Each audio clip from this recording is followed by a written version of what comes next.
शिवसेना 100% स्वतःचे उमेदवार उभी करून नंदुरबार आणि तळोदा नगरपालिकेवरती निवडणूक लढत आहे। नवापूर आणि शहाद्यामध्ये मित्र पक्षाची भूमिका शिवसेना बजावत आहे। राष्ट्रवादी अजितदादा पवारच्या बरोबर नवापूरमध्ये 4 नगरसेवकाचे उमेदवार आमचे उभे आहेत। तिकडे महाविकास आघाडी बनवली आहे, मला वाटतं अभिजित पाटलाने, तिचं नाव मला सांगता येणार नाही, पण आघाडी आहे आणि त्या आघाडीच्या याच्यात सुद्धा आमचे 6 उमेदवार उभे आहेत।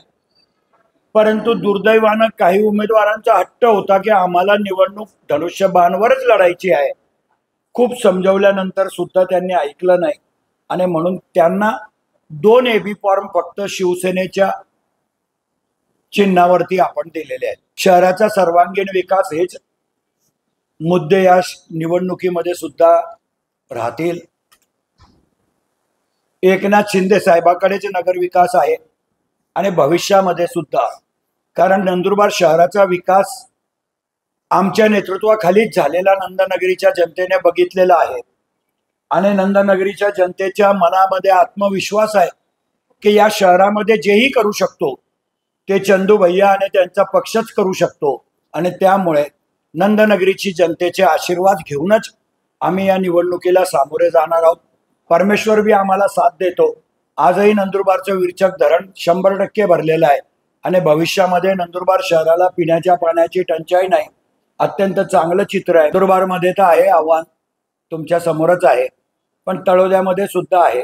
तळोद्यामध्ये सुद्धा भारतीय जनता पक्षामध्ये कुठं पण आपल्या जिल्ह्यामध्ये अंतर्गत गटबाजी आहे, शिवसेनेमध्ये गटबाजी नाही। भारतीय जनता पक्षाच्या 4 उमेदवारांनी तळोद्यामध्ये इंटरव्ह्यू दिली होती, त्याच्यातल्या एकाच उमेदवाराला, जो काँग्रेसचा होता पूर्वी, आमचा होता, तो भारतीय जनता पक्षामध्ये गेला।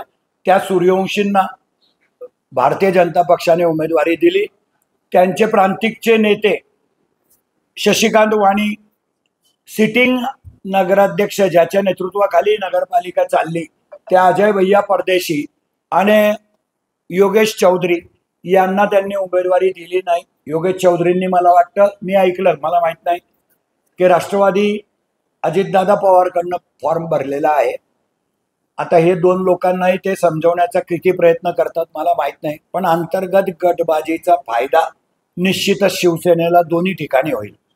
तिन्ही पक्षाच्या नेत्यांनी सांगितलेलं आहे की तुमच्या अंतर्गत वादामुळे महायुतीवर परिणाम होईल असं भाष्य, असे आरोप कोणी कोणावर करायचे नाहीत। या सूचना आदरणीय देवेंद्रजी फडणवीस, आदरणीय एकनाथराव शिंदे आणि आदरणीय अजितदादा पवार यांनी दिलेले आहेत आणि त्याच्यामुळे तेवढं पथ्य सगळेच उमेदवार पाळतील का आपल्यामुळे, आपल्या अंतर्गत भांडामुळे, आपल्या अंतर्गत स्वार्थामुळे युतीच्या नेत्यांना त्रास व्हायला नको याची काळजी सर्व पक्ष घेतील असं मला वाटतं।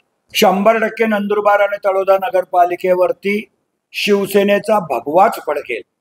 भारतीय जनता पक्षाचे काही नेते युतीसाठी प्रयत्न करत होते, हे सत्य आहे, पण नंतर ती युती भिसकटली आणि त्याच्यामुळे सर्वच ठिकाणी शिवसेनेचे तर उमेदवार तयारच होते।